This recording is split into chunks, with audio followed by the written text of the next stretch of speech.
So City killed already one of your questions, eh? Afternoon, everyone. Who'd like to kick it off? Yeah, if I can just ask your thoughts on the performance today, was it as much about the result as anything else? Yeah, of course. No doubt about that. These games can go either way. It's like if you score early, really early, and then just get in kind of a flow, then it can go one direction. But it's not very likely, and it's really unlikely that after international break you see the best game of the season. So we had to work through this game against very well organized Watford side. Roy is doing a really incredible job. They didn't after 1-0 down, nothing changed. Going for counter attacks when the players came on, going for counter attacks. These kind of things makes it uncomfortable. And so we had in the first half, obviously the one scary moment when Ali had this incredible save. But we scored our goal nice and kept it controlled, which is the most important thing. And then scoring the second was obviously a kind of a relief. And win a game. It's all we wanted. The boys delivered, and so now we can carry on. Saw your celebrations at the final whistle when you were top of the league, as you said. City have scored already, but does that show that this title race is going to be like that all the way? You can't give an inch. No, you can't give an inch, but it's nothing to do with being on top of the table. I didn't think about that in the moment. I was just happy to win the game and having now 72 points or whatever. Hopefully. So to keep it a title race, we have to win our football games. Otherwise, it will be really tricky. The next Premier League game, obviously, is a big one. We will not hide from that, and so it's all good. But now we have a Champions League game to play, which is as important, and 3 days time to prepare that. Benfica is one, and then we go from there. You look pretty relaxed. Does it feel relaxed at this point of the season? It's going to be the most intense couple of weeks. It is, but I really appreciate the situation we are in. I told the boys yesterday we had the first time when we were all together. Somebody would have told us in the summer, in a really good preseason which we had, that we are end of March, early April, in the situation we are in all competition, won one trophy in all competitions, and the full squad available. Hopefully, this will stay forever. We all would have taken it. So absolutely. So, and the only better situation would have been, because in the cup competition we couldn't be further. The only better if we are 20 points ahead of City, but that's not possible actually, or not, and that's why. It's all fine like it is, and I enjoy the situation. That's true, and I don't think so. How I said before, we are not favourite in one of the competitions we are in, but who cares?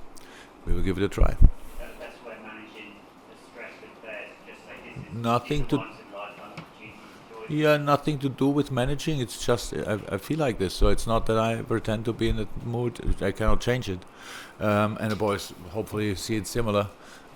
It's not managing the situation or the pressure or whatever. So if people see the situation like pressure, I'm not sure I can change that. If they see it as an opportunity, I think it's the right way to do, because we create a basis which we could use, but nobody knows, because the opponents have their own targets and they really go for it. And I know people said Watford is pretty much easy game, whatever. We knew before, and we saw today it's not easy. Then probably people waved us already through to the semi-finals of the Champions League, because Benfica is Benfica, and that's all a joke. So I cannot see situations like this. Benfica is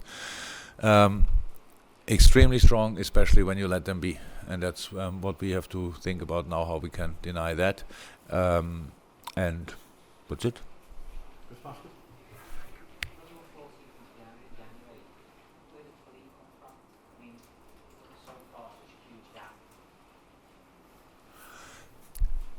The belief come from.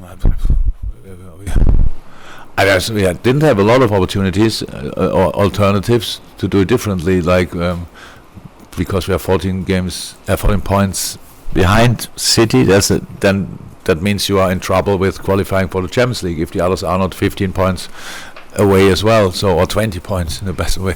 So that was the reason you have to. If you cannot become champion, we have to qualify for the Champions League, and that's why there was no reason to think about anything different. And the rest came then. We had no influence in that. We had no chance to influence City's games since then. And I saw some of them, even when I didn't win. The performance level was incredible. So we didn't really think about it. We want to qualify for the Champions League. We want to come in the cup competition as far as possible. If possible, win it, of course. And the rest is just happened while we are trying to play the best football possible.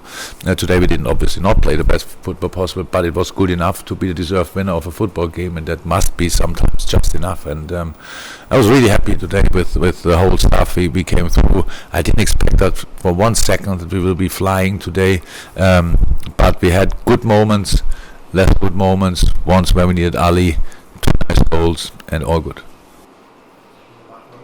Yeah, but what was your view on the penalty? Because Roy Hodgson basically said you were maybe as confused as he was. Yeah. I didn't see the situation back. I asked, and somebody said it was around the corner, but it was in the second post area. So I can also say I didn't see it yet, but I can tell you how often I watched football games in my life, and how often I said that must be a penalty, because it should not be allowed. If the ball is going there or not, if you why you wrestle in the 18-yard box. It's just, I think we all want to see goals.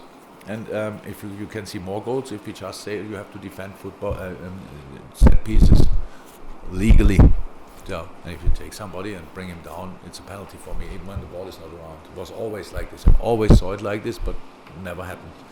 But again, I didn't see it back. I don't know exactly how this situation was, but yes, I was surprised that he went for the screen.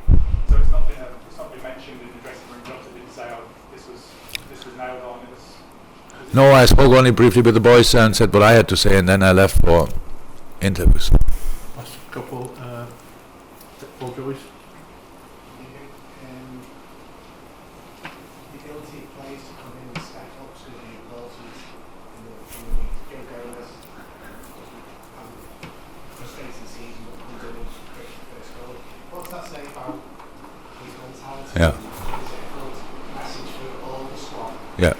Not only this today, but this as well. We had now really from the bench a lot of game changers in the games, but even when we rotated and the boys started, they never disappointed, and Joey obviously was the opposite of disappointing today.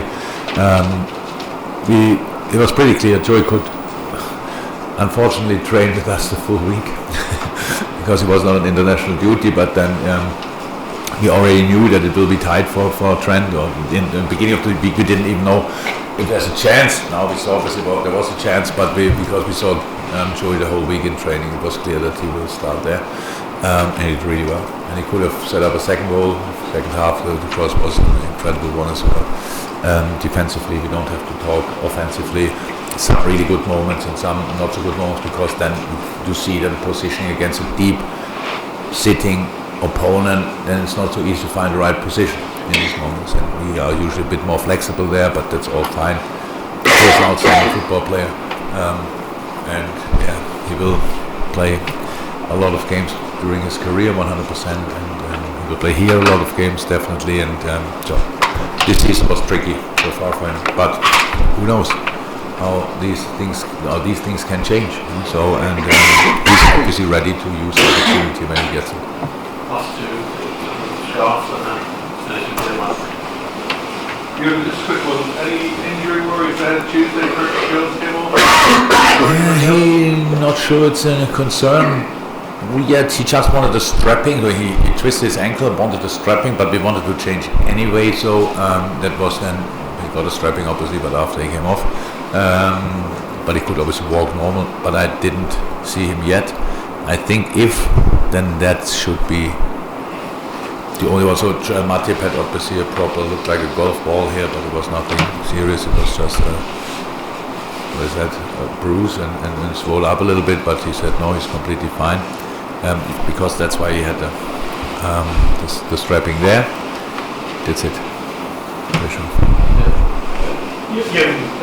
Diogo's goal, kind of the movement was reminiscent of Robbie Fowler. Oh.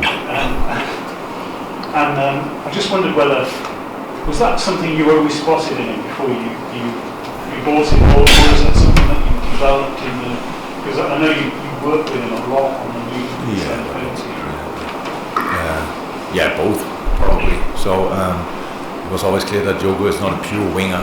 Diogo is a striker who can defend the wing and play on the wing, both wings. Thank God played for us all three positions up front, and just did always really well. Today, in a game like this, it's really important that the boys play the game and not the position. That means you have to end up in these kind of situations where we struggle sometimes, that we are a bit too static. This was a very fluent situation where obviously Joey was higher, got the ball, great cross, but then if there's nobody, it's still the same cross with no outcome, and so no, great goal, absolutely. And he is that guy, and it was for sure always in him. But I said it now a couple of times, at Wolves he had to play, he had a different job. And he did that job that good that we thought we want him. And since he's coming, he improved a lot. That is a little bit up to his age, he's growing into the top world-class striker role step by step, and it's obviously delivering for Portugal pretty consistently, which is a difficult job to do there with all the offensive talent they have. So he's actually he's the player we thought he will be, and even a little bit better.